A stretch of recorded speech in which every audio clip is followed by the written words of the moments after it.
అందరికీ ఇమోట్ చూస్తున్నారా ఏంటో ఇది. అండ్ ఇక్కడ లాంగ్వేజ్ చూడండి, రష్యన్ లాంగ్వేజ్ అండి. అంటే ఇమోట రష్యా నుంచి వచ్చింది. ఎందుకో తెలుసా, నేను మీకు చెప్పాను కదా మా తమ్ముడు ఇండియాలో లేడండి, రష్యాలో ఉన్నాడు. 1.5 year అయిందండి. యాక్చువల్గా వాడు రావాల్సింది, కానీ వాడికి టికెట్ అవ్వలేదు. సో నా కోసం, అమ్మ కోసం, అందరి కోసం, ఫ్యామిలీలో పిల్లల కోసం వాడు కొన్ని రకాలు పంపించాడండి. నేను ఇది మీతో షేర్ చేసుకోవాలని చాలా అనుకుని నేను మీకు ఈ వీడియో చేస్తున్నాను. ఇందులో ఏమేమి ఉన్నాయంటే, ఫస్ట్ చూడండి మా బాబు కోసం అండి ఒక డైరీ. ఇది ఏదో మ్యాజికల్ డైరీ.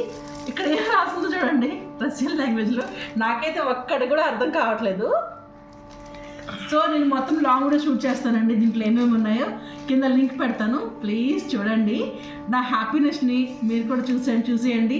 మీరు నా ఫ్యామిలీగా చెప్పాను కదా, అన్నీ షేర్ చేసేసుకుందాం. అలాగే వీలైతే ఒక సబ్స్క్రైబ్ చేసుకోండి. Bye bye.